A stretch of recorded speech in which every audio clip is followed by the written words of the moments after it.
നമ്മുടെ ഈ പാട്ട് അദ്ദേഹം ചൂസ് ചെയ്തു അല്ലെങ്കിൽ അദ്ദേഹത്തിന്റെ ശ്രദ്ധയിൽ പെട്ടു എന്നുള്ളത് നമ്മളെ സംബന്ധിച്ച് വലിയൊരു അത്ഭുതം. അതിനകത്തൊരു മറ്റൊരു വൈരുദ്ധ്യം എന്ന് വെച്ചാല് പലർക്കും അറിയില്ല ഇത് ഞാൻ പാടിയതാണ്. ഞാൻ പാടിയ പല പാട്ടുകൾ, ഈവൻ സിനിമാ പാട്ടുകൾ പോലും. ഈ റാപ്പർ വേടനെയൊക്കെ കാര്യമായി ശ്രദ്ധിച്ചിട്ടുണ്ടാവില്ലേ? ഞാനൊന്നും എഴുതിയിട്ട് നാളിതുവരെ ഒരു പാട്ട് പാടിയിട്ടില്ല. അദ്ദേഹം സ്വന്തം പാട്ടുകളാണ്, അയാൾ എഴുതിയിട്ടുള്ള പാട്ടുകളാണ് പുള്ളി വേദികളിൽ അവതരിപ്പിക്കുന്നതാണ്. വിജയെ സംബന്ധിച്ച് എന്നെ മാത്രമല്ല ഒത്തിരി ഗായകരെ വിജയ് മുന്നോട്ട് കൊണ്ടുവന്നിട്ടുണ്ട്.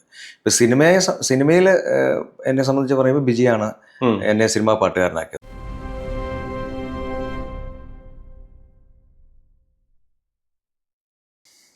നമസ്കാരം, ലൈഫ് സ്റ്റോറീസ് വിത്ത് ടോണിയുടെ പുതിയൊരു എപ്പിസോഡിലേക്ക് ഏവർക്കും സ്വാഗതം. സംഗീതം ഒരു തപസ്സാണ്. ചിലർക്ക് അതൊരു തൊഴിലാണ്. എന്നാൽ മറ്റു ചിലർക്കാവട്ടെ സംഗീതം ജീവശ്വാസം തന്നെയാണ്. ഇന്ന് നമ്മോടൊപ്പമുള്ളത് ഏറെ വർഷങ്ങളായി മലയാള സംഗീത പിന്നണി ഗാന രംഗത്തും ആലാപന ശൈലി കൊണ്ട് വ്യത്യസ്തമായ കഴിവുകൾ തെളിയിച്ച ഒരു ഗംഭീര കലാകാരനാണ് ഗണേഷ് സുന്ദരം. ഏറെ നാളത്തെ ഇടവേളയ്ക്ക് ശേഷം ഗണേഷ് സുന്ദരത്തിൻ്റെ വലിയൊരു ഗാനം ചർച്ചാ വിഷയമായിരിക്കുന്ന കാലം കൂടിയാണിത്. ഏറെ സ്നേഹത്തോടെ ഈ എപ്പിസോഡിലേക്ക് ഗണേഷ് സുന്ദരത്തെ സ്വാഗതം ചെയ്യുന്നു. സാർ ചേട്ടാ, താങ്ക് യു.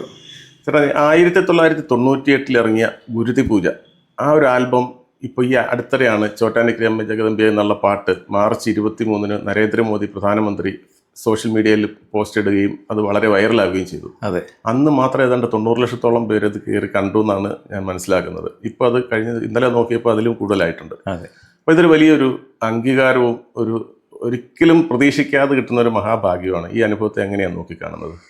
ഈ പറഞ്ഞ പോലെ പ്രതീക്ഷിക്കാതെ കിട്ടിയ ഒരു വലിയ ഭാഗ്യം, അതൊരു വലിയ ഒരു അവാർഡിന് തുല്യമായിട്ട്, തീർച്ചയായിട്ടും ഒരു നാഷണൽ അവാർഡിന് തുല്യമായ അത്തരത്തിൽ വളരെ അൺഎക്സ്പെക്റ്റഡ് ആയിട്ട് സംഭവിച്ചതാണല്ലോ. അതെ, ഇത് പലപ്പോഴും ജീവിതത്തിൽ നമുക്ക് ഉണ്ടാകുന്ന ഇത്തരത്തിലുള്ള കാര്യങ്ങളെല്ലാം അൺഎക്സ്പെക്റ്റഡ് ആണ്. നമ്മൾ പ്രതീക്ഷിക്കാതിരിക്കുമ്പോൾ ഇതുപോലുള്ള ചില കാര്യങ്ങൾ നമ്മളെ മുന്നോട്ട് പോകാൻ പ്രചോദനം തരുന്ന സംഗതികളായിട്ടാണ് കാണുന്നത്. ഇതെങ്ങനെയാണ് ഇത് ശ്രദ്ധിച്ചത്? ഈ നരേന്ദ്രമോദിയുടെ പോസ്റ്റ് വന്നത് അറിയാനുള്ള കാരണം എങ്ങനെ? സോഷ്യൽ മീഡിയ തന്നെ അറിയുകയാണ് ചെയ്തത്, അതോ ആരെങ്കിലും വിളിച്ചു പറയുകയോ അങ്ങനെ എന്തെങ്കിലും ചെയ്തിട്ടുണ്ടായോ? ഞാൻ ആക്ച്വലി 23-ാം തീയതി യാത്ര ചെയ്യായിരുന്നു, ഡ്രൈവ് ചെയ്യായിരുന്നു. അപ്പോൾ ആ സമയത്തൊരു ഏകദേശം ഒരു 12 മണിയോളം ആയപ്പോഴാണ് എൻ്റെ ഒരു വെൽവിഷറുണ്ട്, വലിയൊരു മ്യൂസിക് ലവറാണ് അദ്ദേഹം കൈമൾ ചേട്ടനാണ് എന്നെ വിളിച്ചു പറഞ്ഞത്. ഇങ്ങനെ ഭയങ്കര സന്തോഷത്തിൽ അദ്ദേഹം വിളിച്ചു പറഞ്ഞിട്ട് അദ്ദേഹം വല്ലാതെ ഇമോഷണലായി അത് പറയുമ്പോൾ. ഇങ്ങനെ പ്രധാനമന്ത്രിയുടെ സോഷ്യൽ മീഡിയയിൽ നിങ്ങളുടെ പാട്ട് ഷെയർ ചെയ്തിരിക്കുന്നു എന്ന് പറഞ്ഞ അദ്ദേഹമാണ്.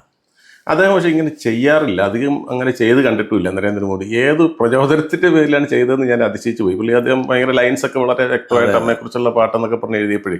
അതെ, അല്ല അദ്ദേഹം സോഷ്യൽ മീഡിയയിൽ ആക്റ്റീവാണ്. പക്ഷേ ഇത്തരം ഈ പറഞ്ഞ പാട്ടുകളെ പ്രൊമോട്ട് ചെയ്യുക എന്നുള്ള രീതിയിൽ പ്രൊമോഷൻ എന്നല്ല, അതൊരു ഡിവോഷൻ ആയിട്ടാണ് പുള്ളി കണ്ടത്. അതെ, എനിക്ക് തോന്നുന്നു അദ്ദേഹം ഒരു വലിയ ഭക്തൻ കൂടെയാണ്. അപ്പൊ അത്തരത്തിൽ അദ്ദേഹത്തെ അട്രാക്ട് ചെയ്തൊരു എങ്ങനെയോ ഇപ്പൊ കേൾക്കാനുള്ള സാധ്യതകൾ ധാരാളം ഉണ്ടല്ലോ. നമുക്ക് ഏത് ഭാഷയും ഏത് ജോണറിലുള്ളത് നമുക്ക് കാണാനും ഒക്കെയുള്ള അവസരം ഉള്ളതുകൊണ്ട് അത് അതിനകത്ത് അത്ഭുതം തോന്നുന്നില്ല. പക്ഷെ നമ്മുടെ ഈ പാട്ട് അദ്ദേഹം ചൂസ് ചെയ്തു അല്ലെങ്കിൽ അദ്ദേഹത്തിന്റെ ശ്രദ്ധയിൽ പെട്ടു എന്നുള്ളത് നമ്മളെ സംബന്ധിച്ച് വലിയൊരു അത്ഭുതം. അത് ആ പാട്ട് റെക്കോർഡ് ചെയ്ത സമയത്ത് അനുഭവം ഒന്ന് ഓർക്കാവോ?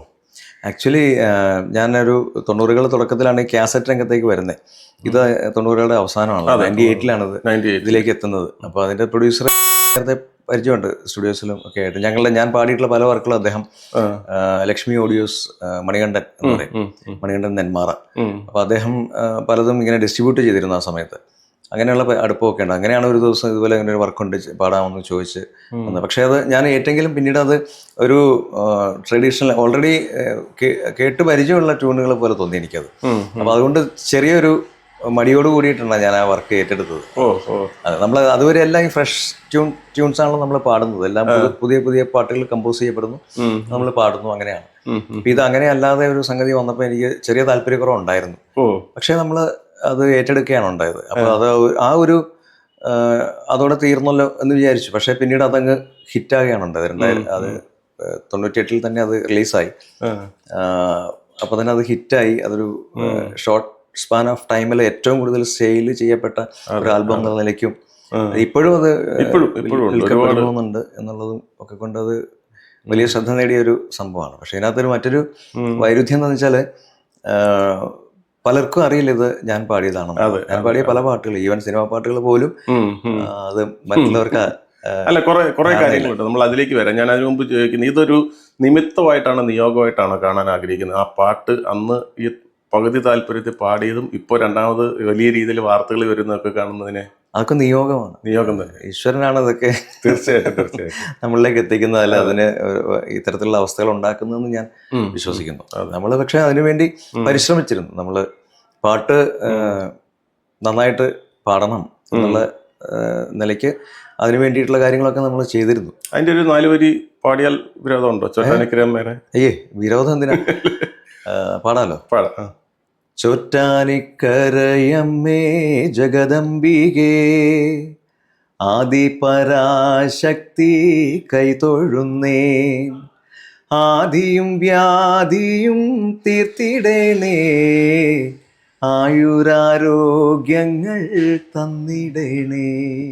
കുറെ സ്തുതി പോലെയാണ്, കുറെ സമയമുണ്ട്. അതെ അതെ, നല്ല രസമുണ്ട്. ഈ ഹനുമാൻ ചാലിസയുടെ ഒരു പാറ്റേൺ ആണ്. അതെ അതെ, ഇത് റിപ്പീറ്റഡ് ആണ്. ഈ ട്യൂൺ അല്ലെങ്കിൽ റിപ്പീറ്റ് ചെയ്തോണ്ടിരിക്കും. സെയിം ട്യൂൺ തന്നെ. ഹനുമാൻ ചാലിസ നമ്മൾ കേൾക്കുമ്പോൾ ഭയങ്കര സ്പിരിറ്റ് വരും എന്ന് പറഞ്ഞ പോലെ വേറൊരു മൂഡുണ്ട്. അതെ തന്നെ. ഇപ്പൊ ആ സമയത്ത് ഇത് ഈ ഗുരുതിപൂജ എന്നുള്ള ആൽബം ഹിറ്റ് ആയതോടുകൂടി പിന്നെ അതൊരു ട്രെൻഡായി മാറി. അതെ അതെ അതെ. ഈ പാറ്റേണിൽ തന്നെ ഈ ട്യൂണിൽ അല്ലാതെ അയ്യപ്പന്റെ ഗാനങ്ങളും ഇതേ ട്യൂണിൽ പലരും പല കൺസെപ്റ്റിനെ കുറിച്ചും പാട്ടുകൾ ഇറങ്ങി. അത് ഞാനും പാടി, മറ്റ് പിന്നെ ഗായകരും പാടി. അത് കൂടാതെ പിന്നെ ഇതേ മാതിരി ഇങ്ങനെ ചെയിനായിട്ടുള്ള ഗാനങ്ങൾ ധാരാളമായിട്ട് സൃഷ്ടിക്കപ്പെട്ടിരുന്നു. അത് പലതും ഹിറ്റുകളുമായി. ശരിക്കും 98 മുതലാണ് ഇതിന്റെ ഒരു ട്രെൻഡ് വരുന്നത് എനിക്ക് തോന്നുന്നു. അതിനു മുമ്പ് ഇത്രയും നമ്മൾ സജീവമായിട്ട് അങ്ങനെയുണ്ട്. അതിനു മുമ്പ് വരെ എല്ലാം ഒരു 5 minute സോങ്സ്. അതെ അതെ അതെ അതെ.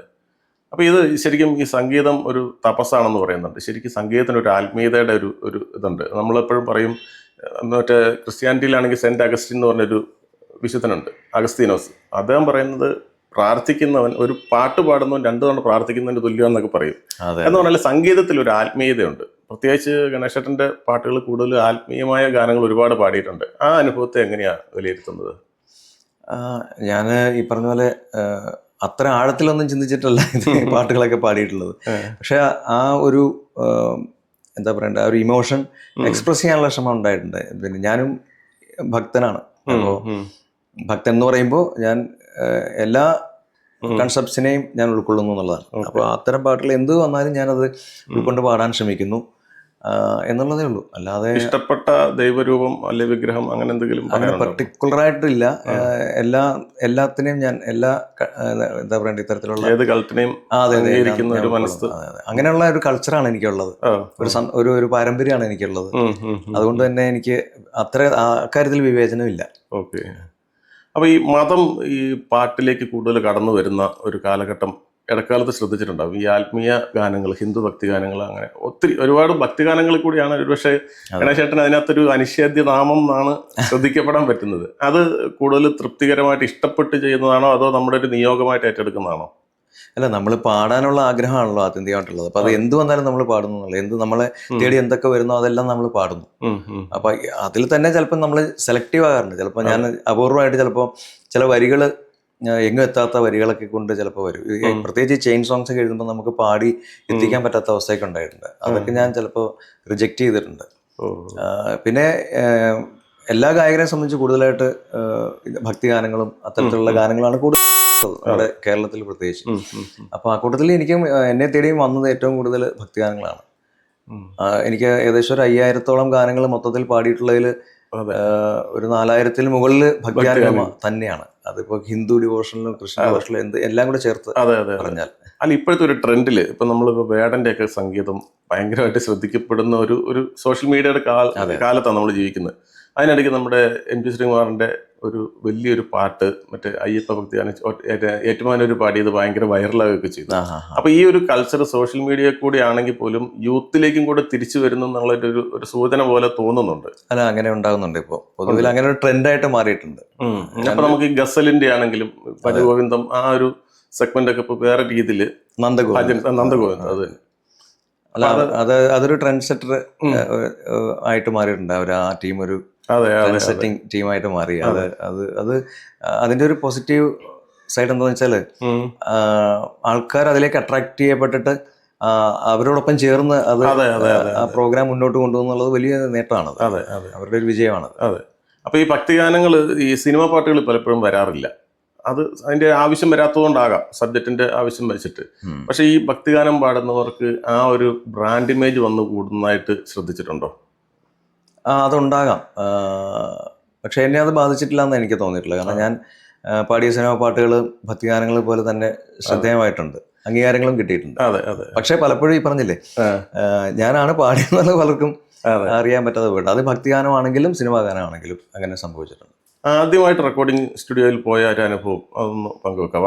അന്നുണ്ടായ ഒരു വിഭ്രമവും ഇപ്പോഴും അത് ചിലർക്കത് വീണ്ടും വീണ്ടും വരാറുണ്ടെന്ന് പറയും, നമ്മൾ വീണ്ടും പാടുമ്പോഴും. അങ്ങനെ അത്രയും ഒരു ആങ്സൈറ്റി ഇപ്പോൾ ഇല്ല, മീൻസ് ഒരു ടെൻഷനൊന്നും ഇപ്പോൾ ഇല്ല. പക്ഷെ എൻ്റെ ആദ്യത്തെ റെക്കോർഡിംഗ് എന്ന് പറയുന്നത് ഓൾ ഇന്ത്യ റേഡിയോയിലാണ്.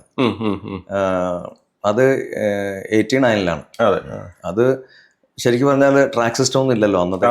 അപ്പൊ പണ്ടത്തെ കാലത്ത് സിനിമയിലൊക്കെ റെക്കോർഡ് ചെയ്യുന്ന കാര്യങ്ങൾ നമ്മൾ കേട്ടിട്ടില്ലേ, അറ്റ് എ ടൈം റെക്കോർഡ് ചെയ്യണമല്ലോ. ഇത് അതുപോലെ തന്നെയാണ്. സ്പെഷ്യൽ പ്രോഗ്രാംസ് ഒക്കെ ആണെങ്കിൽ 10-15 ഇൻസ്ട്രുമെന്റ്സ് ഒക്കെ ഉണ്ടാവും.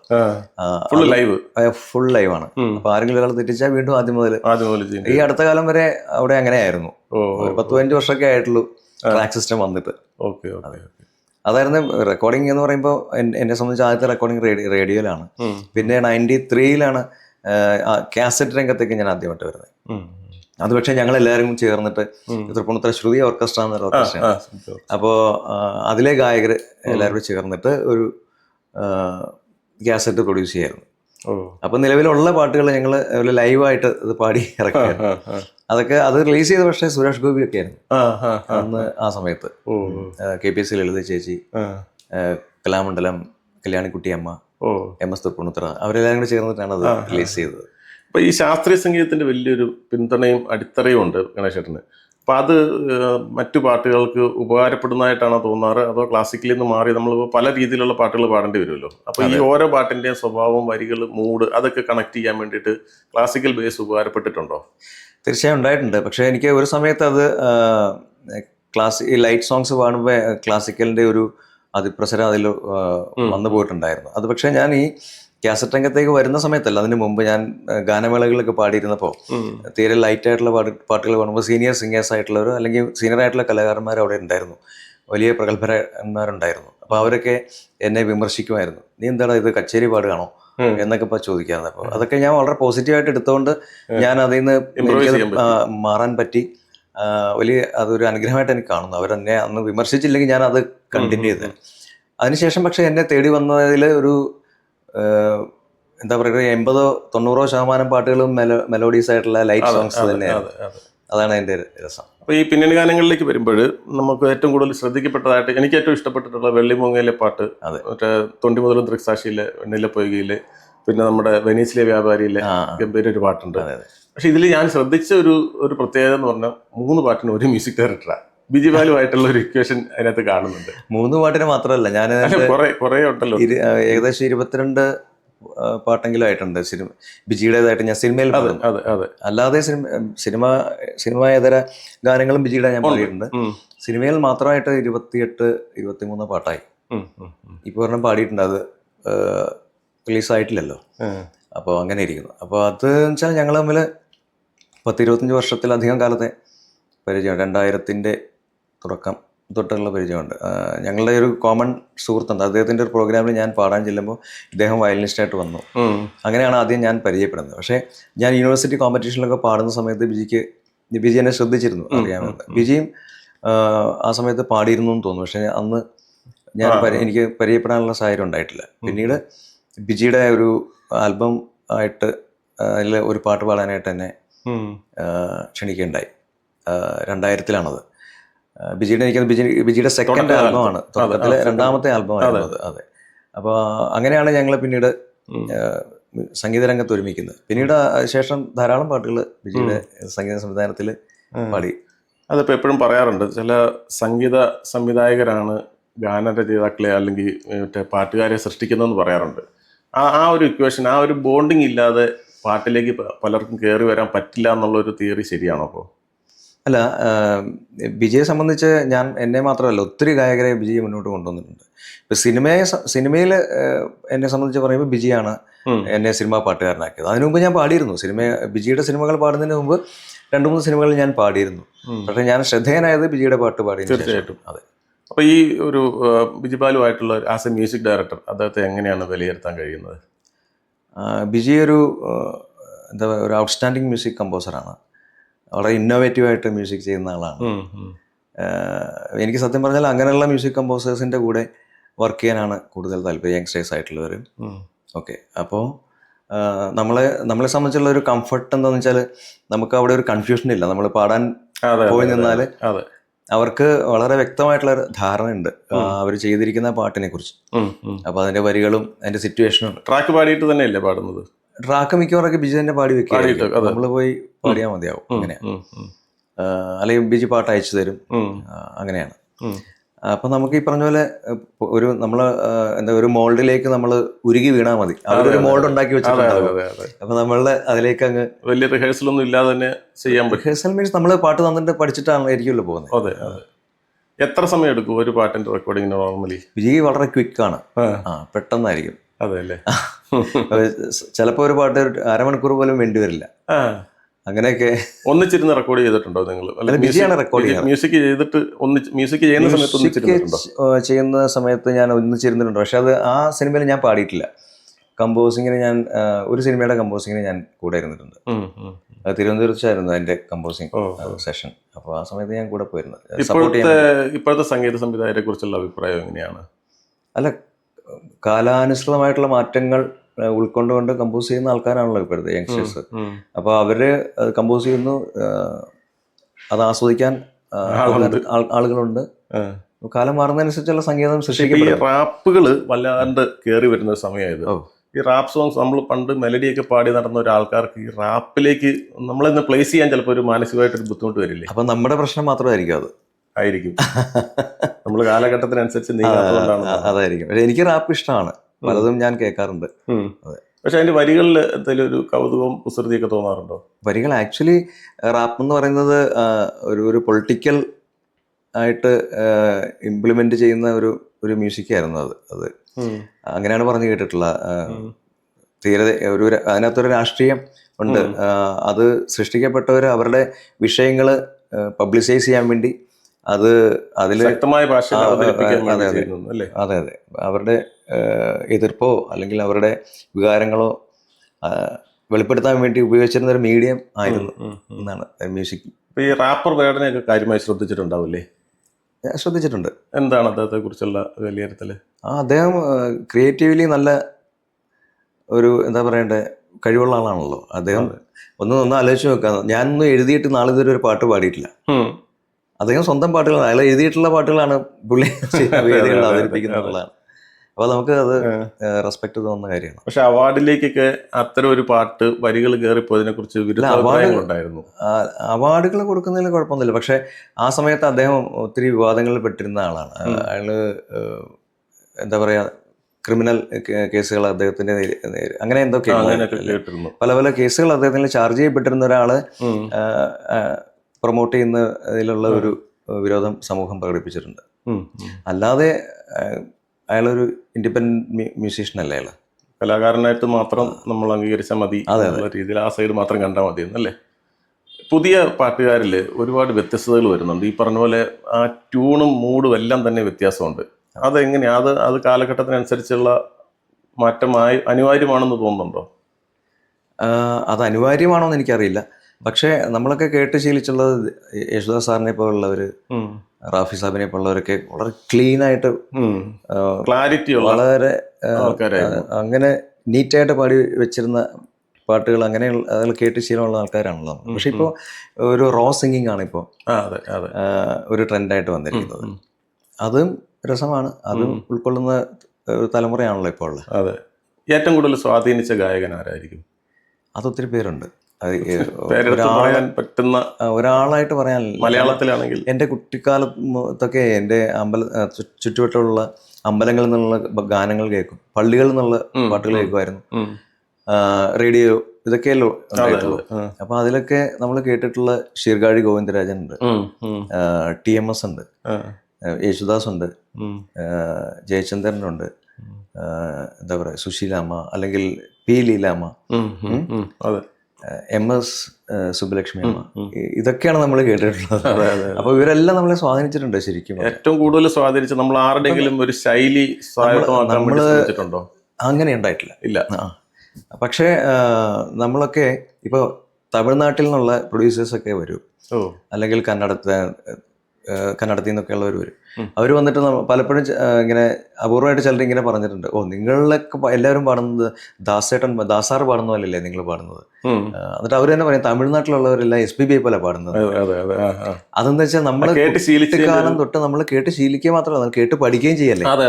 നമ്മൾ ഗുരുമുഖത്ത് നിന്ന് ഇപ്പൊ ശാസ്ത്രീയ സംഗീതം ഇപ്പം ഒരു ഗുരുവിന്റെ അടുത്ത് വർഷങ്ങളോളം നിരന്തരം നമ്മൾ പഠിക്കുന്നു. നമ്മൾ അറിയാതെ തന്നെ അദ്ദേഹത്തിന്റെ ശൈലിയിലേക്ക് നമ്മൾ എത്തും ആരായാലും. അപ്പൊ അതുപോലെ തന്നെ ഇത് സംഭവിക്കുക. നമ്മൾ ദാസാറിന്റെയോ ജേട്ടന്റെയോ പാട്ടുകൾ നമ്മൾ നിരന്തരം കേട്ട് പഠിച്ച് അതുപോലെ തന്നെയാണല്ലോ നമ്മൾ പാടാൻ ശ്രമിക്കുന്നത്. നമ്മൾ അറിയാതെ ആ ടോണൽ ഒരു എന്താ പറയണ്ടേ സാദൃശ്യമൊക്കെ. പക്ഷെ ഇതിനകത്ത് ഒരു വേറൊരു കാര്യമുണ്ട്, ദാസേട്ടന്റെ പാട്ടുകളിൽ ഭയങ്കര ക്ലാരിറ്റി ഉണ്ട്. ഈ വോയിസ് മോഡുലേഷനും ക്ലാരിറ്റിയും വളരെ പ്രത്യേകം ശ്രദ്ധിക്കുക. അപ്പൊ അങ്ങനെ നമുക്ക് ചിലരുടെ നമ്മളിപ്പോൾ SPB ഒക്കെ പാടുകയാണെങ്കിൽ ചിലപ്പം ഭാഷാശൈലി ഡയലക്റ്റിന്റെ വ്യത്യാസം വരാറുണ്ട്. എന്ന് പറഞ്ഞാൽ നമുക്കൊരു ക്ലാരിറ്റി ഓഫ് സ്പീച്ച് അത് ആ വരികൾക്കുള്ളിൽ കറക്റ്റായിട്ട് കണക്ട് ചെയ്യാൻ വേണ്ടി ആരെങ്കിലും അങ്ങനെ നമ്മളെ ഇൻഫ്ലുവൻസ് ചെയ്ത എന്തെങ്കിലും ഉണ്ടോ? ഇവരൊക്കെ തന്നെയല്ലേ? ഇവരൊക്കെ തന്നെ. പിന്നെ ഇവരൊക്കെ ഇങ്ങനെ പാടിയോണ്ടാണ് ഞങ്ങളൊക്കെ ഇത്രയെങ്കിലും പാടുന്നത്. അല്ല, ഇവരൊക്കെ അങ്ങനെ പാടിയോണ്ടാണ് ഞങ്ങളൊക്കെ ഇത്രയെങ്കിലും പാടുന്നത്. അതാണ് അതിന്റെ ശരി. അവരെ കേട്ട് പഠിച്ചതല്ലേ. നമ്മുടെ ഞങ്ങളൊക്കെ ഏകലവ്യന്മാരെ പോലെ ആണല്ലോ. അവരൊന്നും നേരിട്ടല്ലല്ലോ നമ്മൾ. ഏതെങ്കിലും ഗുരുക്കന്മാരുണ്ടായിട്ടുണ്ടോ ശരിക്കും? പിന്നെ ശാസ്ത്രീയ സംഗീതം പഠിക്കുമ്പോൾ ഞങ്ങൾ ഗുരുക്കന്മാരുണ്ട്. ഞാൻ ആദ്യം പഠിച്ചത് ലൈലു ടീച്ചറിന്റെ അടുത്താണ്, എന്റെ വീടിന്റെ തൊട്ട് ഓപ്പോസിറ്റ്. അല്ല, അത് നമ്മൾ പഠിപ്പിച്ച ആൾക്കാർ. നമുക്കൊരു ഗുരുത്വം എന്ന് പറഞ്ഞാൽ നമ്മുടെ ഉള്ളിൻ്റെ ഉള്ളിൽ നമ്മൾ ഇരുട്ടിനെ മാറ്റുന്ന ഒരാളെന്നാണ് ഗുരു എന്ന് പറയുന്നത്. നമ്മുടെ വെളിച്ചത്തെ കൂടുതൽ ത്രസിപ്പിച്ച ഒരു വ്യക്തി നമ്മൾ മനസ്സുകൊണ്ട്. പറയുകയാണെങ്കിൽ എന്റെ അമ്മ ആണ് അത്തരം കാര്യങ്ങൾ കുട്ടിക്കാലത്ത് ഞങ്ങളെ പറഞ്ഞ് മനസ്സിലാക്കി തന്നിരുന്നത്, നമ്മളെങ്ങനെ ആയിരിക്കണം എന്നൊക്കെ ഉള്ള കാര്യങ്ങൾ. ഏറ്റവും ഇഷ്ടപ്പെട്ട ഗുരുസ്ഥാനീയനായിട്ട് കാണുന്ന ആരെയാണ് സംഗീതത്തിൽ? ഇപ്പൊ ഞാൻ ഈ പറഞ്ഞ പോലെ നമുക്ക് ഒരു കൃതിയെ പറഞ്ഞു തന്നിട്ടുള്ളൂ എങ്കിൽ പോലും അവരെയൊക്കെ ഞാൻ ഗുരുവായിട്ടാണ് കരുതുന്നത്. അവരെ ഞാൻ ബഹുമാനിക്കുന്ന, ഞാൻ അവരായിട്ടൊക്കെ ഇന്ററാക്ട് ചെയ്യാറുണ്ട്. അപ്പൊ അതിൽ ചില ഗുരുക്കന്മാരെന്റെ ചോദിച്ചിട്ടുണ്ട്, അതിന് ഗണേശൻ ഞാൻ അതിന് നിങ്ങളെ അധികം പഠിപ്പിച്ചിട്ടൊന്നുമില്ലല്ലോ, കുറച്ച് മാസങ്ങളൊക്കെ അല്ലേ പഠിപ്പിച്ചിട്ടുള്ളൂ എന്ന് അവരെന്നോട് ചോദിക്കാറുണ്ട്. പക്ഷെ അങ്ങനെയല്ല ഞാൻ കാണുന്നത്. എന്തിനു പറഞ്ഞു, ഞാൻ ഒരു ഇൻസ്റ്റിറ്റ്യൂട്ടിൽ പഠിക്കുമ്പോൾ അവിടെ ഹെഡ് ക്ലാർക്കായിട്ട് വന്ന ഒരു സാറുണ്ട്, അദ്ദേഹം ചന്ദ്രശേഖരൻ നായർ സാർ. അദ്ദേഹം അക്കാലത്ത് ഒരു പ്രൊഫഷണൽ സിംഗറായിരുന്നു. അപ്പോൾ പുള്ളിക്ക് അദ്ദേഹം പാഷനേറ്റ് ആണ് ഈ മ്യൂസിക്കിൽ. അതുകൊണ്ട് തന്നെ ഞാനവിടെ കോമ്പറ്റീഷനിലൊക്കെ പാടുന്നത് കണ്ടിട്ട് അദ്ദേഹം എന്നെ ശ്രദ്ധിച്ചു. എന്നിട്ട് എനിക്ക് പിന്നീട് അവിടുന്ന് സ്റ്റേറ്റ് ലെവലിലുള്ള മത്സരങ്ങൾക്കുള്ള എല്ലാം അദ്ദേഹം എന്നെ പഠിപ്പിച്ചത്. ലൈറ്റ് മ്യൂസിക്, അതുപോലെ റെസിറ്റേഷൻ, ഗ്രൂപ്പ് സോങ്സ്, അല്ലെങ്കിൽ ഗാനമേള ഒരു വേറെ ഐറ്റം ഉണ്ടായിരുന്നു, അതിന് സിനിമ പാട്ടുകളൊക്കെ. ഇതെല്ലാം അദ്ദേഹം പഠിപ്പിച്ചത്. അപ്പൊ അദ്ദേഹത്തെ ഞാൻ ഗുരുവായിട്ടാണ് കാണുന്നത്. അപ്പൊ അദ്ദേഹം തന്നെ എന്നോട് ചോദിക്കാറുണ്ട് ഞാൻ എന്ത് ചെയ്തു എന്ന് ചോദിക്കാറുണ്ട്. പക്ഷെ എനിക്ക് അതൊക്കെ പാഠങ്ങളാണ്. അതെ. ഇപ്പൊ ക്ലാസിക്കലില് ഏറ്റവും ഇഷ്ടപ്പെട്ട രാഗം ഏതാ? അങ്ങനെ പർട്ടിക്കുലർ ആയിട്ടൊരു രാഗമില്ല. സിന്ധു ഭൈരവി എല്ലാവർക്കും പൊതുവിൽ ഇഷ്ടമാണ്, എനിക്കും അത് ഇഷ്ടമല്ല. അത് എന്താ പറയാ, ധാരാളം രാഗങ്ങളുണ്ട്. പർട്ടിക്കുലർ ആയിട്ട് ഒരു രാഗത്തോട് മാത്രം ഒരു ആഭിമുഖ്യം ഇല്ല. ഈ രാഗവിസ്താരം ചെയ്ത് സംഗീതം ചെയ്യുന്ന ഒരാളുണ്ട്, അറിയുമായിരിക്കും, ചക്രപാണി. ചക്രപാണി അദ്ദേഹത്തിന്റെ നമ്മൾ അങ്ങനെ പാട്ടിലെ രാഗങ്ങൾ വെച്ച് വിസ്തരിക്കുന്നതിനെ കുറിച്ച് എങ്ങനെയാണ് അത് ശ്രദ്ധിച്ചിട്ടുണ്ടാവില്ല? എന്റെ സുഹൃത്താണ് അത്. എന്റെ പ്രോഗ്രാംസിൽ പാടിയിട്ടുണ്ട് ചക്രപാണി. അപ്പൊ അതങ്ങനെ അങ്ങനെ ഒരു നല്ലൊരു പ്രോഗ്രാമാണ് അത്. പ്രോഗ്രാം എനിക്കും വളരെ ഇഷ്ടമാണ്. നല്ലൊരു രീതിയാണ്. കാരണം സാധാരണക്കാർക്ക് കുറച്ചുകൂടെ ഇതിനെക്കുറിച്ച് കുറച്ചെങ്കിലും ഒരു ധാരണ കിട്ടാൻ നല്ലതാണ്. എന്താണെന്ന് ചിന്തിക്കെങ്കിലും ചെയ്യല്ലോ. ശരി, ആ പാട്ട് ഇന്ന രാഗത്തിലാണ്, അതിൽ രാഗം എന്ന് പറയുമ്പോൾ ഇന്ന പോലൊക്കെ ആണല്ലേ എന്നൊക്കെയുള്ള ചെറിയൊരു ചിന്തകളെങ്കിലും അവരുടെ മനസ്സിൽ ഡിഫറെന്റ് ആയിട്ടുള്ള വലിയ കാര്യമാണ്. അങ്ങനെ എന്തായാലും സ്വന്തമായിട്ടുള്ള പ്രോഗ്രാമിന്റെ ഒരു രീതിയിൽ പുതിയൊരു ഭാവുകം കൊണ്ടുവരാൻ ചിന്തിച്ചിട്ടുണ്ടോ? ഇല്ല, അവരൊക്കെ ചെയ്യുന്നുണ്ടല്ലോ, അവരൊക്കെ ചെയ്താൽ പോലെ. ഏറ്റവും കൂടുതൽ ഏത് മ്യൂസിക് ഡയറക്ടറോട് വർക്ക് ചെയ്യാനാണ് ഇഷ്ടം? അങ്ങനെയില്ല, അല്ല ആഗ്രഹിച്ചിട്ടുള്ള അല്ല. ഇനിയിപ്പോ എനിക്കൊരു മോഹം ഉണ്ടെന്നുണ്ടെങ്കിൽ ഇളയരാജ സാറിന്റെ കൂടെ ഒരു വർക്ക് ചെയ്താൽ കൊള്ളാമെന്ന് ആഗ്രഹമുണ്ട്. ഞാൻ അദ്ദേഹത്തിന്റെ ഒരു പാട്ട് പാടിയിട്ടുണ്ട്. ഒരു പിന്നെ എന്താ പറയണ്ടേ, മൾട്ടിലിംഗ്വൽ ആയിട്ട് ഒരു സിനിമ, ശ്രീരാമരാജ് എന്ന് പറയുന്ന സിനിമ, അതിൽ ഒരു ചെറിയ പാട്ടുണ്ടായിരുന്നു, അത് ഞാൻ പാടിയിട്ടുണ്ട്. പക്ഷെ അത് അദ്ദേഹം നേരിട്ടൊന്നും അല്ലല്ലോ, ലിറിസിസ്റ്റ് ഉണ്ടാവും, ഇതിന് കൂടെ ഇരുന്ന് പാട്ട് കേട്ട് നമ്മള് പാടുന്നു എന്നുള്ളൂ. പിന്നണി ഗാനങ്ങൾ പാടിയതിൽ ഏറ്റവും ഇഷ്ടപ്പെട്ട ഒരു പാട്ടിന്റെ 4 വരി എന്ന് പാടാമോ? കണ്ണിലെ പൊയ്കയില് കുഞ്ഞലമാലയില് ഞാനോ മീനോ കാണാത്തീരം തേടിപ്പോകും പൊൻകിന തോണികളോ പൊന്നരയന്നങ്ങളോ ചാഞ്ഞിറങ്ങണ ചന്ദനവേലില് ഞാനലിഞ്ഞൊരു വേളയില് പൊന്നരളി പൂന്നുള്ളി നിന്നെ ഞാൻ ഓർത്തതല്ലേ. ഗംഭീര പാട്ടായിട്ട് എനിക്ക് ആ സമയത്ത് ഇഷ്ടപ്പെട്ട പാട്ടുകൾ ഒന്നായത്. വീണ്ടും ബിജിയിലേക്ക് തന്നെ തിരിച്ചു പോവുകയാണ്. ശരിക്കും ഒരു സംഗീത സംവിധായകന്റെ ഒരു അപര്യാപ്തത നമ്മുടെ നാട്ടിലുണ്ടോ? ഗായകരെ പ്രോത്സാഹിപ്പിച്ചു കൊണ്ടുവരുന്നതിൽ പലരും അവർക്ക് ഇഷ്ടപ്പെട്ട കുറച്ച് ആൾക്കാരെ ആയിരിക്കും വിളിക്കുന്നുണ്ടാവുക. മറ്റു ഒരുപാട് മ്യൂസിക് ഡയറക്ടേഴ്സ് ഉണ്ടെങ്കിലും കൂടുതലും ബിജിയിലേക്ക് കണക്ട് ചെയ്ത് വരുമ്പം കൂടുതൽ സന്തോഷം തോന്നുന്ന ഒരു കാര്യമാണ്. പക്ഷേ ആ ഒരു മെറിറ്റ് കണ്ടുപിടിക്കാൻ ഈ പറഞ്ഞ പോലെ നമുക്ക് കിട്ടേണ്ട അംഗീകാരങ്ങൾ നേരത്തെ കിട്ടിയിട്ടില്ല എന്നുള്ളൊരു തോന്നൽ വന്നിട്ടുണ്ടാവില്ലേ ഒരു പക്ഷേ? ആർക്കാ? ഗണേശേട്ടന് അങ്ങനെ കൂടുതൽ ശ്രദ്ധിക്കപ്പെടേണ്ട ഒരു കുറവുകൾ അങ്ങനെ വല്ലതും തോന്നിയിട്ടുണ്ടോ? ഈ പറഞ്ഞ പോലെ നിയോഗമല്ലേ ഇതൊക്കെ? അതെ, നമ്മൾ എന്തൊക്കെ ആണോ നമ്മളിവിടെ എന്ത് കയറ് മസിൽ പിടിച്ചിട്ടും കാര്യമില്ലല്ലോ. നമ്മൾ ചെയ്യാന്നുള്ളൂ. ഇപ്പൊ അങ്ങനെയൊക്കെ ചിലപ്പോൾ തോന്നണ്ട ഇതിൽ കൂടുതൽ പാട്ടുകൾ എനിക്ക് തരേണ്ടതായിരുന്നു. എന്നെ സിനിമയിൽ ബിജു മാത്രമല്ലേ പരിഗണിച്ചുള്ളൂ 100%. അതാ ഞാൻ എന്നുള്ളത്. അല്ലാതെ പാടിയിട്ടുണ്ട് ഇല്ലെന്നില്ല. ഇപ്പൊ അഫ്സൽ യൂസഫിന്റെ, വിശ്വേട്ടന്റെ പാടിയിട്ടുണ്ട്. അങ്ങനെ ശ്രദ്ധേയമായ പാട്ടുകൾ വരുമ്പോൾ അത് നല്ല ഒരു പാട്ടുകൾ ശ്രദ്ധിക്കപ്പെട്ടു, അതിന് അവാർഡുകൾ കിട്ടുകയുണ്ടായി. എന്നിരുന്നാൽ പോലും മറ്റാരും വിളിച്ചില്ല എന്നുള്ളൊരു ചിന്ത ഉണ്ടാകാറുണ്ട്. പിന്നെ ഈ പറഞ്ഞ പോലെ ഓരോ മ്യൂസിക് ഡയറക്ടേഴ്സിന്റെയും ചുറ്റും കുറെ ഗായകരുണ്ടാവും.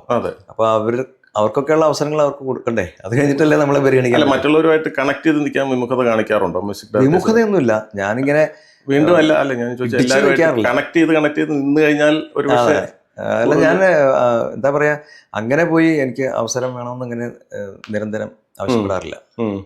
ഓർത്തിരിക്കണമെന്നെങ്കിലും പറഞ്ഞിട്ട് ഒരു കണക്ഷൻ, അങ്ങനെ ഒരു കണക്ഷൻ നെറ്റ്വർക്ക് ഉണ്ടോ നിങ്ങൾ ഗായകർക്കിടയിൽ? ഉണ്ടാകാം, അങ്ങനെ ചെയ്യുന്നവരുണ്ടാകാം. പക്ഷേ പിന്നീട് ഗാനരംഗത്ത് കൂടാതെ നമ്മൾ പ്രോഗ്രാമുകളിൽ ഒരുപാട് ഗണേശേട്ടൻ്റെ പാട്ടുകൾ ഒരുപാട് ശ്രദ്ധിക്കപ്പെട്ടിട്ടുണ്ട്. ഈ നമുക്ക് ശരിക്കും സ്റ്റുഡിയോ ഫ്ലോറിൽ പാടുന്നതാണോ ഇഷ്ടം, അതോ പബ്ലിക്കിന്റെ മുന്നിൽ പാടുന്നതാണോ കൂടുതൽ ഇഷ്ടമായിട്ട് തോന്നാറ്? രണ്ട് മൂഡാണ്. ഇപ്പൊ എനിക്ക് സ്റ്റുഡിയോയിൽ പാടുന്ന ഇഷ്ടം. അതെ, ഗാനമേളകള് മറ്റേ റിസ്ക് ഒന്നും ഇല്ലല്ലോ നമുക്ക്. ശരിയാ. പബ്ലിക് പെർഫോമൻസ് ഉണ്ട്. പബ്ലിക് പെർഫോമൻസിനെ എങ്ങനെയാ കൂടുതലായിട്ട് ഇഷ്ടപ്പെട്ട് കാണാനുള്ള ഒരു സാധ്യത കൂടുതലില്ലേ? പെട്ടെന്ന് ഒരു പബ്ലിക്കിന്റെ ഓഡിയൻസിന്റെ പൾസ് അല്ല, അവര് റെസ്പോണ്ട് ചെയ്യുമ്പോൾ നമുക്ക് സന്തോഷമാണ്. പക്ഷെ ഞാൻ അധികം റെഗുലറായിട്ട് ചെയ്യാത്തത് കൊണ്ടുള്ള ചില പരിമിതികളുണ്ട് എനിക്ക്. ഒരു മെന്റർ അല്ലെങ്കിൽ ഗോഡ് ഫാദർ ഉണ്ടാവണമെന്നുണ്ടോ സംഗീത രംഗത്ത് പിടിച്ചു നിൽക്കണമെങ്കിൽ? ഉണ്ടെങ്കിൽ നല്ലതാണ്. അങ്ങനെ ആരെങ്കിലും കണ്ടിട്ടുണ്ടോ? കൊച്ചച്ഛൻ, അദ്ദേഹം ഒരു കാരണമായിട്ടുണ്ട്. അപ്പോ ഈ പറഞ്ഞ സിനിമയിൽ ഞാൻ ആദ്യം പാടാൻ കാരണം അദ്ദേഹമാണ്. അദ്ദേഹത്തിന്റെ സുഹൃത്താണ് നിസാർക്ക, ഡയറക്ടർ. അപ്പൊ ആ കെയർ ഓഫിലാണ് ഞാൻ സിനിമയിൽ പാടുന്നത്. അങ്ങനെ ഈ കുടുംബ പശ്ചാത്തലത്തിൽ സംഗീതത്തിന്റെ ഒരു പാരമ്പര്യം ഉണ്ടായിരുന്നോ? തീർച്ചയായിട്ടും ഉണ്ട്. എന്ന് പറഞ്ഞാൽ പാരമ്പര്യം എന്ന് പറയുമ്പോൾ പൊതുവിൽ ഇപ്പൊ അത് ആരെങ്കിലും കൈകാര്യം ചെയ്യുന്നവരുണ്ടെങ്കിൽ അതിന്റെ പിന്തുടർച്ച ആയിട്ട് ഞാൻ വന്നു എന്നുള്ളതല്ലേ? അങ്ങനെയല്ല. പക്ഷെ സംഗീതം ഉള്ളിലുള്ള അല്ലെങ്കിൽ എന്താ പറയാ, ആ അനുഗ്രഹം ഉള്ള ഒരു കുടുംബത്തിലാണ് ഞാൻ ജനിച്ചത്. എൻ്റെ മുത്തശ്ശിക്ക് ഒരു സംഗീതാത്മകതയുണ്ട്. അവർ നാമം ജപിക്കുമ്പോൾ എൻ്റെ അച്ഛൻ ഉൾപ്പെടെയുള്ള സഹോദരങ്ങൾക്ക് എല്ലാവർക്കും പാടാനുള്ള എന്താ പറഞ്ഞ, അവരൊക്കെ ഒരുപക്ഷെ അവർ ട്രെയിൻഡ് ആയിരുന്നെങ്കിൽ അവർക്ക് അങ്ങനെ ആ ലെവലിലായിരുന്നെങ്കിൽ ആരെങ്കിലുമൊക്കെ മികച്ച ഗായകരായി പോയി. അത്ര ഗംഭീരമായിട്ട് പാടുന്ന ആൾക്കാരാണ്. അത്ര ഇമോഷണലായിട്ട് പാടും അവർ, അത്ര എക്സ്പ്രസീവായിട്ട് പാടും അവർ എല്ലാവരും, അച്ഛൻ ഉൾപ്പെടെ.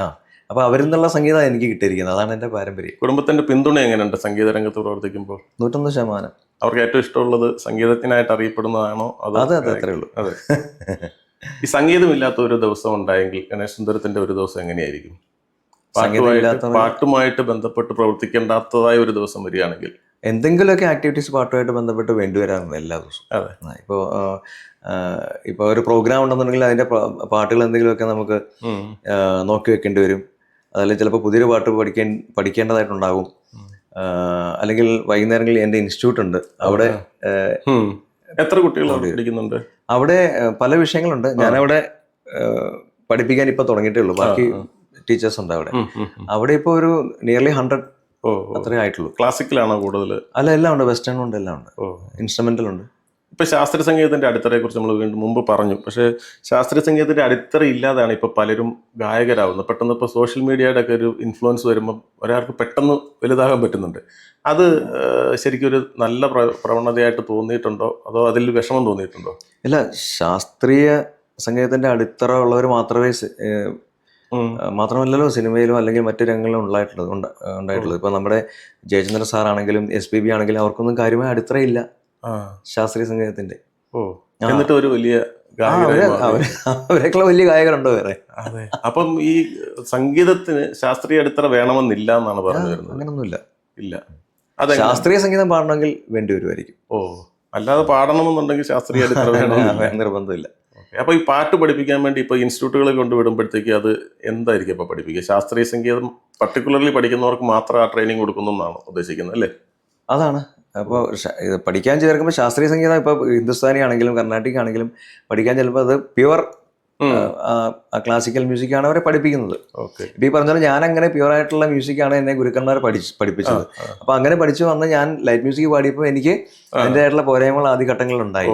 അത് ഞാൻ മാറ്റിയെടുക്കാൻ ശ്രമിച്ചതുകൊണ്ട് ഞാൻ ലൈറ്റ് സോങ്സ് പാടാൻ പ്രാപ്തനായി. അല്ലെങ്കിൽ അതൊരു നമുക്ക് അതിന്റെ ഒരു ഹാങ് ഓവർ കിടക്കും ഒരു പരിധി. ലൈറ്റ് സോങ്സ് പാടുന്നവര് അധികം ക്ലാസിക്കൽ പഠിക്കണ്ട എന്നൊക്കെ പറയാറുണ്ട്.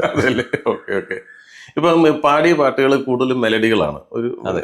ഏത് തരത്തിലുള്ള പാട്ടുകൾ പാടാനാണ് ശരിക്കും നമുക്ക് കൂടുതൽ ആഗ്രഹമുള്ളത്? എനിക്ക് എല്ലാ തരത്തിലുള്ള പാട്ടുകൾ പാടാനും എനിക്ക് ഇഷ്ടമാണ്. ന്യൂജൻ പാട്ടുകൾ. അതെ. ഹിമഗണമണിയുമി മലരിതൽ തഴുകുമൊരിളവേൽ വിരലുകളെ, അത് ഒരു കൺവെൻഷണൽ സ്റ്റൈലാണോ? അത് ന്യൂജനും കൺവെൻഷണൽ രണ്ടും കണക്ട് ചെയ്ത് പാടുന്ന പോലെ. പക്ഷെ ഭയങ്കര. അത് ആരാ പാടിയെന്നറിയോ? ഞാൻ പാടിയ പാട്ടാണ്. അതെ, എനിക്കറിയാം. പെട്ടെന്ന് ആരെ പാടി അത് ചോദിക്കേണ്ടി വരും പലപ്പോഴും. അല്ല, അത് നമുക്ക് നമ്മുടേതായിട്ടുള്ള സെൽഫ് പ്രൊമോഷന് വേണ്ടി എന്തെങ്കിലും ചെയ്യേണ്ട സമയം അതിക്രമിച്ചു എന്ന് തോന്നിയിട്ടുണ്ടോ? അല്ല, അതും പണ്ടേ ചെയ്യേണ്ടതായിരുന്നല്ലോ. അതെ. പണ്ട് നമുക്ക് സോഷ്യൽ മീഡിയ ഒന്നും ഇത്ര ഇല്ല. പക്ഷെ ഇപ്പോഴാണ് സോഷ്യൽ മീഡിയ സജീവമായിട്ട് നിൽക്കുന്നത്. പക്ഷേ പുതിയ തലമുറയിൽ പെട്ടെന്നുള്ള ഈ പെട്ടെന്ന് കൂണ് മുളച്ചു പോരുന്ന പോലെ എന്നൊക്കെ പറയുന്ന രീതിയിൽ ഒരുപാട് ആൾക്കാർ കയറി വരുന്നുണ്ട്. ഈ പറഞ്ഞ സെൽഫ് പ്രൊമോഷൻ ചെയ്യാത്താണെന്നല്ല ഞാനിപ്പോ എന്റെ സോഷ്യൽ മീഡിയ ഭയങ്കരമായിട്ട് ലൈവാണ് ഇപ്പൊ. ഇപ്പോഴെന്നല്ല, നേരത്തെയും ഉള്ള ഞാൻ പാടുന്ന പാട്ടുകളെല്ലാം അതിൽ വരാറുണ്ട് ഫോട്ടോസ് ഒക്കെ. പക്ഷെ ഒരു ശ്രദ്ധിക്കപ്പെടേണ്ട രീതിയിൽ ചെയ്യാൻ വേണ്ടി എനിക്ക് തോന്നുന്ന ഒരു ഇന്റർ കണക്ടിവിറ്റി നെറ്റ്വർക്കിംഗ് അതൊക്കെ കുറവായിരിക്കും. ഞാനത് ബൂസ്റ്റ് ചെയ്യാനോ അങ്ങനെ ശ്രമിക്കാറില്ല. അന്തർമുഖനാണോ? അല്ലല്ല. അല്ല. പിന്നെ കുറച്ചുകൂടി മറ്റുള്ളവരുമായിട്ട് ഇന്ററാക്ട് ചെയ്ത് നിൽക്കുകയാണെങ്കിൽ പ്ലേസിംഗ് അല്ല ഞാൻ തോന്നുന്നത്. അതെ അല്ലേ? എങ്ങനെയാ ഈ ജീവിതത്തിൽ ഞാൻ എനിക്ക് നജീമില്ലേ, നജീം അവൻ ഞാനൊരു ദിവസം ഞങ്ങളിങ്ങനെ സമം മീറ്റിംഗ് ചെയ്യുമ്പോ അവൻ എന്നെ കണ്ട് വലിയ ഗവനിക്കൊന്നുമില്ല. അപ്പൊ ഞാൻ ചോദിച്ചു, എന്താണ് നീ ഇങ്ങനെ നിൽക്കുന്നത്? അവിടെ ചേട്ടനെ കണ്ട ചേട്ടനെ മോൻ കണ്ട ഇപ്പൊ തല്ലുന്ന് പറഞ്ഞ ചേട്ടൻ നിൽക്കുന്നത്. ഞാനെങ്ങനെ പിന്നെ സംസാരിക്കുന്നത്. അപ്പൊ അതാണ് എന്റെ ഫേഷ്യൽ എക്സ്പ്രഷൻ, അതാണ്. അപ്പൊ പിന്നെ ആൾക്കാർ എന്നോട് അടുക്കാൻ മടിക്കും. പക്ഷെ വളരെ സാധുവാണെന്ന് അടുത്തറിയുന്നവർക്ക് മാത്രമേ അറിയൂ. സാധുവാണോ? അതെ. ഒരു രീതിയിൽ ആരുമായിട്ടും ബുദ്ധിമുട്ടുകൾക്ക് പോകാൻ. എന്റെ ഭാര്യയോട് ഒന്ന് ചോദിച്ചോട്ടെ. കുടുംബത്തിൽ എങ്ങനെയാ? പാട്ടുണ്ടോ? പിന്നെ അയ്യോ, നാമം ജപിക്കുക. ഇപ്പൊ ഈ കീർത്തനങ്ങളായിട്ടുള്ളതല്ലല്ലോ, നാമങ്ങളാണ്. ഇപ്പൊ സഹസ്രനാമം അതൊക്കെയാ ജപിക്കുന്നത്. അത് മ്യൂസിക്കൽ വരുന്നില്ല. അപ്പൊ അല്ലാതെ ചിലപ്പോ ഡിവോഷൻ. പക്ഷെ ഞങ്ങള് ക്രിസ്ത്യൻസിന്റെ ഇടയിൽ സന്ധ്യാപ്രാർത്ഥനകളിൽ പാട്ട് നിർബന്ധമാണ്. പാട്ടുണ്ട്. അപ്പൊ അങ്ങനെ ഒരു പശ്ചാത്തലം ഹിന്ദുക്കൾക്ക് ഉണ്ടായിരുന്നു. ഞാൻ പറഞ്ഞല്ലോ, ഞാൻ ആക്ച്വലി പാട്ടുകാരനായെങ്കിൽ സന്ധ്യാനാമം കേട്ടാണ് ഞാൻ പാട്ടുകാരനായത്.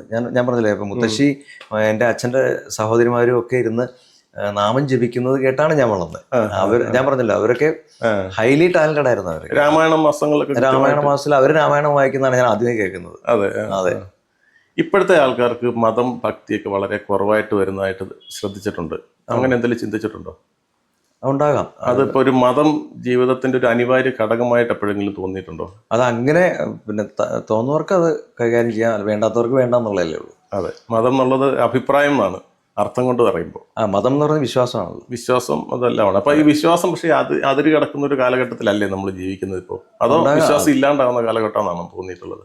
വിശ്വാസം ഇല്ലാത്ത സമയത്തും അല്ലെങ്കിൽ വിശ്വാസികളല്ലാത്തവരും ഇതുപോലെ ഒത്തിരി എന്താ പറയട്ടെ ഹൊറിബിൾ ആയിട്ടുള്ള പ്രശ്നങ്ങൾ ഉണ്ടാക്കിയിട്ടില്ലേ? അതുണ്ട്. പക്ഷേ ഈ ശബരിമല പ്രശ്നങ്ങളൊക്കെ വളരെ വലിയ വിവാദത്തിലേക്ക് സ്ത്രീകളെ പ്രവേശിപ്പിക്കുന്നത്, സ്വർണം കട്ടുപോകുന്നത്, അങ്ങനെ പല കാര്യങ്ങളും തോന്നുമ്പോൾ ശരിക്കുമുള്ള ഒരു വിശ്വാസിക്ക് അയ്യപ്പന്റെ സവിധത്തിലേക്ക് പോകണമെന്ന് തോന്നാത്ത ഒരു സാഹചര്യം വരാറുണ്ടെന്ന് ചിന്തിച്ചിട്ടുണ്ടോ? അല്ല, വിശ്വാസികളെ അതിന്റെ വഴിക്ക് വിട്ടാൽ മതി എന്നാണ് എൻ്റെ അഭിപ്രായം. അതെ. വിശ്വാസത്തിന്റെ വഴിക്ക്, ജീവിതത്തിന്റെ വഴി. വിശ്വാസികളെ അതെ, വിശ്വാസം ഇല്ലാത്തവർ അങ്ങനെ ജീവിച്ചോട്ടെ, അത് അവരുടെ വിശ്വാസമല്ലേ. അതെ. എങ്ങനെയാണ് നമ്മുടെ ജീവിതത്തിന്റെ നെക്സ്റ്റ് സ്റ്റേജിലേക്ക് കടക്കാൻ വേണ്ടി നമ്മൾ അങ്ങനെ എന്തെങ്കിലും പ്രിപ്പറേഷൻസ് നടത്താറുണ്ടോ? ഇപ്പം നമ്മളിപ്പോൾ സംഗീതത്തിൽ കുറേ കാര്യങ്ങൾ ചെയ്യുന്നു, ഇൻസ്റ്റിറ്റ്യൂട്ട് പഠിപ്പിക്കുന്നുണ്ട്, പിന്നെ ശാസ്ത്രീയം അല്ലാതെ പ്രോഗ്രാംസ് ഉണ്ട്. പുതിയ സിനിമ പിന്നണി ഗാനരംഗത്ത് കൂടുതലായിട്ട് കയറിക്കൂടാനുള്ള എന്തെങ്കിലും ഒരു മെന്റൽ പ്രിപ്പറേഷൻ അങ്ങനെ എന്തെങ്കിലും ചെയ്യാറുണ്ടോ? ഒന്നുമില്ല. ആഗ്രഹമുണ്ട്. അല്ല, ഈ പറഞ്ഞ പോലെ ഒന്നുമില്ല എന്ന് പറഞ്ഞാൽ അതിൽ ശ്രമങ്ങളൊന്നും ഇല്ല. എത്ര പാട്ട് കിട്ടിയാലും നമ്മൾ പാടും. ഓക്കെ. അനായാസേന മരണം, അനായാസന, അതേ ഉള്ളൂ ആഗ്രഹം. അല്ല, സംഗീതം ഈ പാട്ട് പാടിക്കൊണ്ട് മരിച്ച ആരെങ്കിലും കേട്ടിട്ടുണ്ടോ? ഇതേ അടുത്തിടയ്ക്ക് ഇടവ ബഷീർക്ക അദ്ദേഹം സ്റ്റേജിൽ പാടിക്കൊണ്ടിരിക്കുമ്പോൾ മരണപ്പെട്ടില്ലേ, കൊല്ലത്ത് വെച്ചിട്ടല്ലേ? അതെ. നല്ല പാവ മനുഷ്യൻ, പാവ മനുഷ്യനായിരുന്നു. ഇത്രയോ പ്രോഗ്രാമുകൾ നമ്മളിവിടെ ദർബാർ ഗ്രൗണ്ടിലൊക്കെ പ്രോഗ്രാമിൽ അദ്ദേഹം വന്നിട്ടുണ്ട്, അത് ഞാൻ ഓർക്കുന്നു. ഇനി എന്താണ് ജീവിതത്തിൽ വലിയ ആഗ്രഹങ്ങൾ എന്തെങ്കിലും അങ്ങനെ സംഗീത രംഗത്തുള്ളത്? പാട്ട് പാടിക്കൊണ്ടേയിരിക്കുക, പാട്ട് പാടാൻ അവസരം ഉണ്ടാകണം ഇനി. അതെ, അതിനുവേണ്ടി പരിശ്രമിക്കാനുള്ള മനസ്സും കൂടെ എനിക്കും ഉണ്ടാകണം. മീൻസ് പാട്ട് കിട്ടാനല്ല, പാട്ട് നന്നായി പാടാനുള്ള പരിശ്രമം. ഇനി പുതിയ തലമുറയിലെ ഒരുപാട് വ്യത്യാസങ്ങൾ നമ്മൾ എപ്പോഴും കാണുന്നുണ്ട്. പാട്ടിന്റെ മൂഡ് മാറുന്നു, ജീവിതത്തിന്റെ ശൈലികൾ മാറുന്നു, ജീവിതം തന്നെ മാറിക്കൊണ്ടിരിക്കുക. അപ്പോൾ നമുക്ക് പുതിയ തലമുറയിൽ ഒത്തിരി ആൾക്കാർ സോഷ്യൽ മീഡിയയിലൊക്കെ പാട്ടും ഒരുപാട് ഹിന്ദു പാട്ടുകളും മറ്റേ എന്താ പറയുക, ഹിന്ദിയിൽ കുറേ ആൾക്കാരുണ്ട് ഈ സോഷ്യൽ മീഡിയയിലൊക്കെ പാട്ട് തന്നെ പാടിക്കൊണ്ടിരിക്കുന്നത്. അങ്ങനെയുള്ളവരൊക്കെ ശ്രദ്ധിക്കാറുണ്ടോ? യൂട്യൂബിലും സോഷ്യൽ മീഡിയയിലൊക്കെ ആയിട്ട് അവർ പിന്നണി ഗായകരൊന്നും അല്ലാതെ തന്നെ പാടുന്നവർ ഉണ്ട്, ധാരാളം ഉണ്ട്. നമ്മുടെ ഇപ്പോൾ സോഷ്യൽ മീഡിയയിൽ എനിക്ക് ഷെയർ ചെയ്ത് കിട്ടുന്നതെല്ലാം ഞാൻ കേൾക്കാറുണ്ട്. അപ്പോൾ അതിൽ തന്നെ ഈ പറഞ്ഞ ഒട്ടും ലൈം ലൈറ്റിൽ ഇല്ലാത്ത എത്രയോ പേര് നന്നായിട്ട് പാടുന്നവരുണ്ട്. ചില പെൺകുട്ടികൾ ഒക്കെ ഗംഭീരമായിട്ട് പാടുന്നത്, അവരെ ഞാൻ അപ്രീഷിയേറ്റ് ചെയ്യാറുണ്ട്. സോഷ്യൽ മീഡിയ ഫേസ്ബുക്കിലൊക്കെ വരുമ്പോൾ ഞാൻ അവരെ അപ്രീഷിയേറ്റ് ചെയ്യാറുണ്ട്. അവരൊന്നും പക്ഷേ പ്ലേബാക്ക് സിംഗേഴ്സ് ആയിട്ടോ അല്ലെങ്കിൽ മറ്റ് സ്റ്റേജസിലോ ഒന്നും നമ്മൾ ഷോസിൽ കാണാറേ. അങ്ങനെ ആരെങ്കിലും നമുക്ക് പ്രൊജക്റ്റ് ചെയ്ത് സപ്പോർട്ട് ചെയ്യണമെന്ന് തോന്നിയിട്ടുണ്ടോ? ഏതെങ്കിലും ഒരു ഗായകനെയോ ഗായികയോ? അല്ല, അവര് ലൈവാണ്, അവര് എന്താ, അവര് ആക്റ്റീവാണ് വളരെ. അപ്പൊ അവര് വന്നോളൂ എന്റെ പ്രതീക്ഷ. നമുക്ക് പിന്നണി ഗാന രംഗത്തേക്ക് കൊണ്ടുവരാൻ അങ്ങനെ ആരെങ്കിലും ആഗ്രഹിച്ചിട്ടുണ്ടോന്നാ ഞാൻ. അല്ല, അവരൊക്കെ മുന്നോട്ട് വരണമെന്നുണ്ട്. പക്ഷെ എനിക്ക് അതിനകത്ത് കാര്യമായിട്ടൊന്നും കോൺട്രിബ്യൂട്ട് ചെയ്യാൻ എന്റെ പ്രോഗ്രാംസിലൊക്കെ അവർ വേണേ പാടിക്കാം എന്നൊക്കെ ഉള്ള, അല്ലാതെ പ്രോഗ്രാംസ് പഠിക്കുന്നത് തന്നെ വലിയൊരു സപ്പോർട്ടായിരിക്കുമല്ലോ എന്തുകൊണ്ട്. പിന്നെ നമുക്ക് ഈ കൂടെ പാടാൻ ഉള്ള ഡ്യൂറ്റ് പാടുമ്പോൾ കൂടെ ഇന്ന ആളാണെങ്കിൽ നമ്മുടെ ഒരു കെമിസ്ട്രി നന്നാവുന്ന ആരെ കുറിച്ചെല്ലാം ചിന്തിച്ചിട്ടുണ്ടോ? ഫീമെയിൽ സിംഗേഴ്സ് അല്ലേ? ഫീമെയിൽ സിംഗേഴ്സിൽ ഓൾമോസ്റ്റ് എല്ലാവരും അങ്ങനെ നമ്മളെ പാടി തോപ്പിക്കും ചിലര്. ഇപ്പൊ എന്താ, റീന മുരളി, പിന്നെ ചിത്ര അരുൺ, അവരൊക്കെ പാടിയാൽ നമ്മൾ അവരോട് തോറ്റു പോകും നമ്മൾ. പിന്നെ ഈ ആൽബങ്ങൾ ഒരുപാട് ചെയ്തിട്ടുണ്ടല്ലോ, പക്ഷെ ഇപ്പം വ്യത്യസ്തമായ ഒരു ആൽബം ചെയ്യണമെന്ന് അങ്ങനെ വല്ലൊരു ആഗ്രഹം തോന്നിയിട്ടുണ്ട്. നമ്മളിപ്പം നമ്മുടെ യോധയിലെ പാട്ട്, AR റഹ്മാന്റെ ആ പാട്ടാണ് പടകാളിച്ചണ്ടി, പിന്നെ ചമയത്തിലെ, അങ്ങനെ ഒരു മത്സരബുദ്ധിയുള്ള നമ്മുടെ തന്നെ ഉള്ളിലെ ടാലന്റിനെ മറ്റുള്ളവർക്ക് മുന്നിൽ കാണിച്ചു കൊടുക്കാൻ വേണ്ടി എന്തുകൊണ്ട് ബിജുബാലു ഒക്കെ ആയിട്ട് ചേർന്ന് അങ്ങനെ ഒരു ശ്രമം? അല്ല, അങ്ങനത്തെ പാട്ട് വിജയുടെ ഒന്നിന്റെ ഫാസ്റ്റ് സോങ്സ് പാടിയിട്ടുണ്ട്. തപ്പും തകിലടി പെരുകും ഒപ്പം കൊതി കൊടി കയറും ചങ്കിൽ പുതുപടയണി വന്നില്ലേ ദൂരെ തീരം തേടി പോകും നല്ലോ എന്ന് പറഞ്ഞൊരു പാട്ട് പാടി. അങ്ങനെ കുറച്ച് പാട്ടുകൾ അങ്ങനത്തെ പാടിയിട്ടുണ്ട്. വേറൊരു എനിക്കൊരു ആഗ്രഹം തോന്നിയത്, അപ്പൊ നമുക്ക് കേരളത്തെക്കുറിച്ച് നമ്മളെല്ലാവരും പറയും, ഇപ്പൊ കേരളം എന്നുള്ള പേരിലേക്ക് മാറിയത് ഇപ്പോഴാണ്. കേരളത്തെക്കുറിച്ച് ശരിക്കും ഒരു പാട്ടില്ല, നല്ലൊരു പാട്ട് നമുക്ക് പറയാനില്ല ഇല്ലേ? കാര്യമായിട്ട് അങ്ങനെ എല്ലാ ഹോളിസ്റ്റിക് ആയിട്ട് പറയുന്ന ഒന്ന് ഞാൻ ശ്രദ്ധിച്ചു. കേരളം കേരളം കേളി കൊട്ടുയരുന്ന കേരളം. അപ്പൊ നിങ്ങൾ ഉദ്ദേശിച്ച ലിറിക്കൽ ക്വാളിറ്റി അല്ല ഞാൻ അതാ ഉദ്ദേശിച്ചത്. ലിറിക്കലി നമുക്ക് കേരളം, അക്ഷരമാല, മലയാളം എല്ലാം കൂടെ കണക്ട് ചെയ്തിട്ട് മലയാളത്തിനുള്ളൊരു കോൺട്രിബ്യൂഷനായിട്ട് ഇപ്പൊ കേരളപ്പിറവി ദിവസം വരികയാണ്. കേരളപ്പിറവി ദിവസത്തിൽ പാടാൻ പറ്റിയ ശ്രദ്ധിക്കപ്പെടുന്ന പാട്ടുകൾ എത്ര ഉണ്ടെന്ന് ഒരുപക്ഷെ ലിറിക്കലി ഒക്കെ അങ്ങനെയുള്ള ക്വാളിറ്റേറ്റീവ് ആയിട്ടുള്ള പാട്ടുകൾ ഇറങ്ങിയിട്ടുണ്ടാകും. എല്ലാ വർഷവും ഇതുപോലെ പാട്ടുകൾ ഇറങ്ങുന്നുണ്ട്. ചിലതൊന്നും നമ്മളെ ശ്രദ്ധയിൽപ്പെടുന്നില്ല. അതുകൊണ്ടൊക്കെ സംഭവിക്കുന്നതാകാം. അങ്ങനെ സ്വന്തമായിട്ട് എന്തെങ്കിലും അങ്ങനെ ഒരു പുതിയ ഇന്നോവേഷൻ എന്തെങ്കിലും സംഗീത രംഗത്ത് ചെയ്യണമെന്നൊരു ആഗ്രഹം തോന്നിയിട്ടുണ്ടോ? ഇല്ല, അത് അങ്ങനെയുള്ള പാട്ടുകൾ കിട്ടിയാൽ പാടും എന്നുള്ളേ ഉള്ളൂ, അല്ലാതെ ഞാൻ അങ്ങനെ ചിന്തിച്ചിട്ടില്ല. അല്ല, ഒരു ടീം വർക്കിന്റെ കാലമല്ലേ ഇത്? അപ്പൊ നമുക്കൊരു നല്ലൊരു ലിറിസിസ്റ്റ്, ഒരു നല്ല മ്യൂസിക് ഡയറക്ടർ, നല്ലൊരു ഗായകൻ, ഗണേശേട്ടൻ തന്നെ പാടുന്നു, അങ്ങനെ ഒരു ടീം ഫോർമുലേറ്റ് ചെയ്ത് കഴിഞ്ഞാൽ നമ്മുടെ തന്നെ പ്രൊജക്ഷന് വേണ്ടിയിട്ടും എല്ലാം നമ്മുടെ ഒരു കോൺട്രിബ്യൂഷന് വേണ്ടി എന്തെങ്കിലുമൊക്കെ ചെയ്യാവുന്നുള്ള ഒരു തോന്നൽ വരുന്നത് നന്നായിരിക്കുമോ?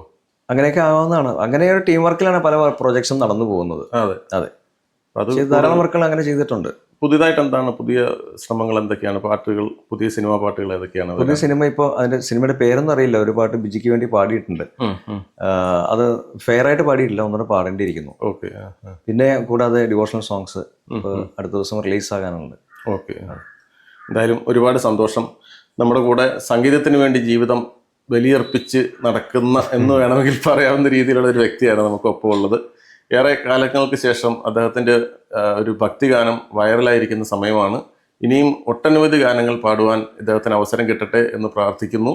ലൈഫ് സ്റ്റോറീസ് വിത്ത് ടോണിയുടെ ഈ എപ്പിസോഡ് ഇവിടെ പൂർത്തിയാവുന്നു. അടുത്ത ആഴ്ച പുതിയൊരു ജീവിതത്തിൻ്റെ സ്പന്ദനങ്ങളുമായി നമുക്ക് വീണ്ടും കാണാം. നന്ദി. Thank you so much. Thank you so much.